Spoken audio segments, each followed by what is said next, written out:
Hello guys, good evening. आज हम बात करते हैं अपर पीसीएस मेंस एग्जाम्स में जीएस के टॉपिक, संविधान के कुछ टॉपिक्स लाए, उनसे रिलेटेड क्वेश्चंस। बात करते हैं प्रस्तावना मौलिक अधिकारों के संबंध में टिप्पणी करनी है। प्रस्तावना संविधान की मूल भावना और उद्देश्यों का घोषणा पत्र है, क्योंकि प्रस्तावना से ही पूरे संविधान का क्या स्ट्रक्चर है वो पता चल जाता है। यह न्याय, स्वतंत्रता, समानता और बंधुत्व जैसे सिद्धांतों की घोषणा करता है। मौलिक अधिकार इन्हीं उद्देश्यों को व्यावहारिक रूप में नागरिकों को प्रदान करते हैं। अनुच्छेद 12 से 35 तक मौलिक अधिकारों का उल्लेख है। प्रस्तावना और मौलिक अधिकार दोनों व्यक्ति की गरिमा और स्वतंत्रता को निश्चित करता है। सर्वोच्च न्यायालय ने प्रस्तावना को संविधान की व्याख्या में सहायक माना है। प्रस्तावना से सर्वोच्च न्यायालय के अनुसार या संविधान के अनुसार प्रस्तावना से ही भारत की पूरे संविधान की व्याख्या का पता चल जाता है कि इसमें बंधुत्व, समानता, कार्यपालिका, विधायिका के कार्यों को कैसे रखा गया है, हमारे क्या क्या न्याय हैं। हमें प्रस्तावना मौलिक अधिकारों की आत्मा है। दोनों मिलकर लोकतांत्रिक व्यवस्था को सुदृढ़ करते हैं। प्रस्तावना मौलिक अधिकार व्यक्ति के मौलिक अधिकार जो कि अमेरिका के संविधान से लिए गए हैं। हमारे मौलिक अधिकार पहले 7 थे, वर्तमान में 6 हैं। और किस किस मौलिक अधिकार नागरिक है और कौन सा मौलिक अधिकार नागरिक है, जैसे कि आर्टिकल 15, 16, 19, 29 और 30 मौलिक अधिकार जो नागरिक अधिकार है, जबकि अन्य सभी मौलिक अधिकार व्यक्तिगत, मतलब कि हर व्यक्ति को, विदेशी और नागरिक दोनों को प्राप्त किए जाते हैं। संविधान सभा की भाषा में अभिव्यक्ति की स्वतंत्रता पर दृष्टिकोण, व्यक्ति की अभिव्यक्ति, वाक एवं अभिव्यक्ति की जो स्वतंत्रता भारतीय संविधान में व्यक्ति को दी गई, उस पर बहस की गई थी संविधान सभा में। आर्टिकल 19 के तहत अभिव्यक्ति की स्वतंत्रता आती है। संविधान सभा में व्यक्ति की स्वतंत्रता पर गहन चर्चा हुई। अधिकांश सदस्यों ने इसे लोकतंत्र की आत्मा बताया। Doctor B.R. अम्बेडकर यानी कि भीमराव अम्बेडकर ने कहा कि बिना अभिव्यक्ति की स्वतंत्रता के लोकतंत्र निरर्थक है। यदि व्यक्ति को बोलने का अधिकार नहीं दिया जाएगा, अपने अधिकारों के प्रति संघ बनाने का अधिकार नहीं दिया जाएगा, जो कि आर्टिकल 19 में हमें 6 स्वतंत्रताएँ दी गई हैं कि हम संघ बना सकते हैं, शांति रूप से धरना, संघ बनाकर किसी शांतिपूर्ण तरीके से कोई धरना दे सकते हैं, देश में कहीं भी घूम सकते हैं, आजीविका का संसाधन कहीं भी रख सकते हैं। व्यक्ति को 19वें संविधान के तहत जो अधिकार दिए गए उनकी बात की जा रही है। केटी शाह और सच्चिदानंद सिन्हा ने प्रेस और भाषण की स्वतंत्रता पर बल दिया है। कुछ सदस्यों ने इसकी सीमाएं भी सुझाई, सार्वजनिक शांति, सुरक्षा और नैतिकता के लिए। परिणाम स्वरूप आर्टिकल 19(1)(a) में अभिव्यक्ति की स्वतंत्रता दी गई है। प्रेस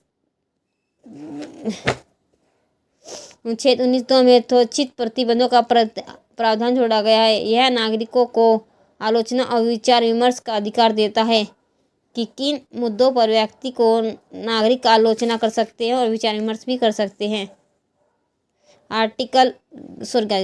क्वेश्चन नंबर 3 बनाया गया है कि भारतीय संविधान में संविधान के संरक्षक के रूप में न्यायपालिका की भूमिका, कि हमारी न्यायपालिका की क्या भूमिका है भारतीय संविधान के संरक्षक के तौर पर। भारतीय संविधान ने न्यायपालिका को संविधान का संरक्षक घोषित किया है। आर्टिकल 32 और आर्टिकल 226 के तहत न्यायपालिका को मूल अधिकारों की रक्षा हेतु विशेषाधिकार प्रदान किए गए। यदि किसी व्यक्ति के आर्टिकल 32 के तहत नागरिक को 5 रिट जारी की जाती हैं और यदि किसी व्यक्ति के मूल अधिकारों का हनन होता है तो हाई कोर्ट यानी कि आर्टिकल 226 के तहत हाई कोर्ट जा सकता है और आर्टिकल 32 के तहत सुप्रीम कोर्ट जा सकता है अपने व्यक्तिगत मौलिक अधिकार के हनन होने पर। न्यायपालिका संविधान की स्वच्छता को बनाए रखने के लिए विधायिका और कार्यपालिका पर नियंत्रण रखती है। विधायिका और कार्यपालिका पर नियंत्रण का कार्य न्यायपालिका करती है, जो कि स्वतंत्र है। हमारा जीओडी सिस्टम जो है कि पूरी स्वतंत्रता है। विधायिका जो नियम बनाती है, कार्यपालिका उन्हें लागू करवाती है। उन दोनों नियम बनाए गए और उन लागू करवाने की जांच करने का अधिकार न्यायपालिका को दिया गया है। न्यायपालिका द्वारा बनाए गए किसी भी असंवैधानिक कानून को निरस्त कर सकती है। जो कानून बनाए जाते हैं हमारे विधायिका के द्वारा और उन कानूनों की न्यायिक पुनरावलोकन करने का अधिकार न्यायपालिका का है, जिससे जो भाग न्यायपालिका कानून का असंवैधानिक लगता है उस भाग को ही संविधान में निरस्त माना जाता है। केशवानंद भारती मामला 1973 में सर्वोच्च न्यायालय ने संविधान की मूल संरचना को संरक्षित रखने का सिद्धांत प्रतिपादित किया है।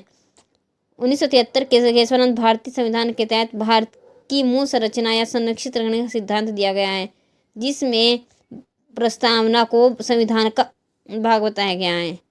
न्यायपालिका नागरिकों को मौलिक अधिकारों के संरक्षण हेतु रीट जारी कर सकती है।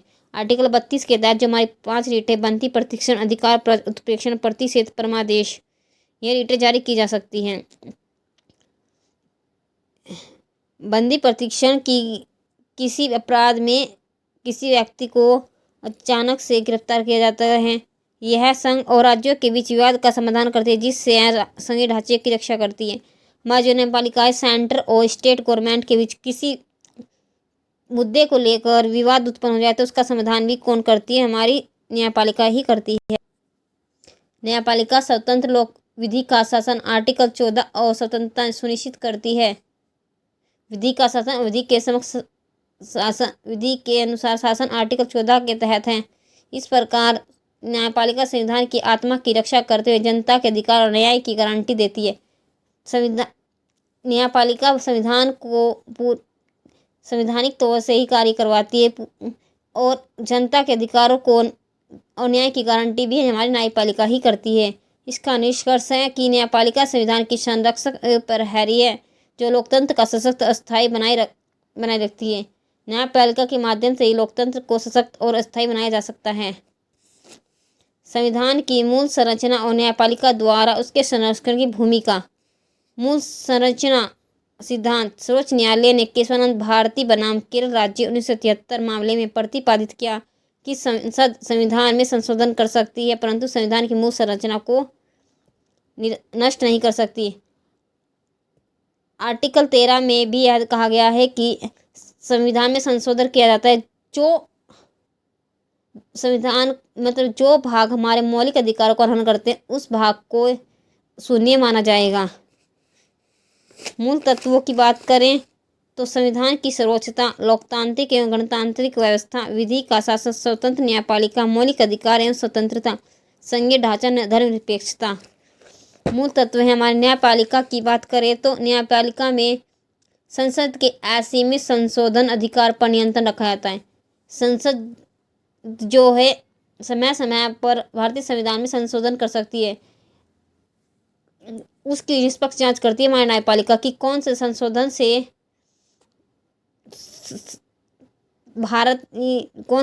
संविधान पर कितना इफेक्ट पड़ रहा है, मौलिक अधिकारों पर या जनता के अधिकारों पर कितना अधिकार बढ़ रहा है, उसको रोकने का अधिकार न्यायपालिका को है। असंवैधानिक संशोधनों को भी निरस्त करने की शक्ति न्यायपालिका के पास है। भारतीय संसद द्वारा कुछ ऐसे असंवैधानिक संशोधन भी बना कर देती है जो न्यायपालिका निरस्त करवा देती है। मौलिक अधिकार और लोकतांत्रिक मूल्यों की रक्षा भी न्यायपालिका ही करती है। नागरिकों को न्याय हेतु रीट प्रदान करती है जो आर्टिकल 32 के तहत है। महत्व नागरिक न्यायपालिका संविधान के प्रहरी के रूप में लोकतंत्र अधिकार और मूल ढांचे को संरक्षित करती है।